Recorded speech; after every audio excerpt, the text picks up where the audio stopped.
సంగారెడ్డిలో MLA camp కార్యాలయంలో విలేకరుల సమావేశంలో మాట్లాడుతున్న చింతా ప్రభాకర్.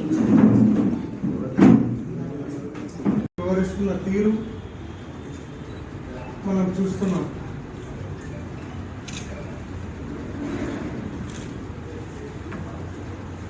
మరి నిన్న హరీష్ రావు గారి పేరు మీద కేసు ఏదైతే పెట్టున్నారో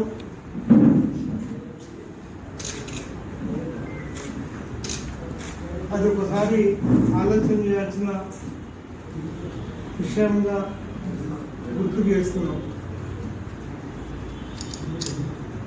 మరి ఎవరన్నా చిల్లరాళ్ళు, రౌడీలు ఇటువంటి వాళ్ళు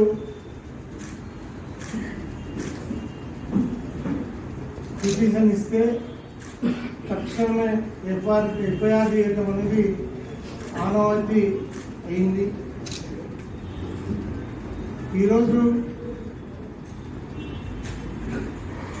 రుణమాఫీ విషయంలో హరీష్ రావు గారు సీరియస్గా పట్టుబట్టడంతో ఈరోజు ఆ పొద్దున్న చేస్తున్నారు. ఆ కక్షతో హరీష్ రావు గారి మీద కోపం పెంచుకొని ఎక్కడ దొరుకుతారా, ఎవరు కంప్లైంట్ చేస్తారా అని ఆలోచన చేస్తూ ఈ విషయంలో మరి తొందరపడ్డ విషయం మనకు తెలుసు. మరి ఇదే కాకుండా ఈ రాష్ట్రంలో రాక్షస పాలన జరుగుతూ ఉంది.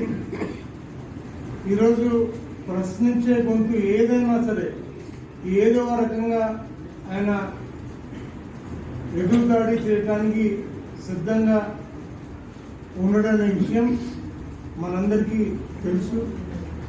మరి ఏదేమైనా ఈరోజు కక్షతో హరీష్ రావు గారి మీద కేసులు ఏదైతే పెట్టిస్తున్నాడో మరి ఎంత కక్ష ఉన్నా మరి ఈ రకమైన దాడులు మంచివి కావని తెలియజేస్తూ ప్రజా కోర్టులో మాత్రం ఖచ్చితంగా మీకు ఖచ్చితంగా శిక్ష పడుతుంది. ఆ విషయంలో ఎటువంటి అనుమానం లేదు. ఈరోజు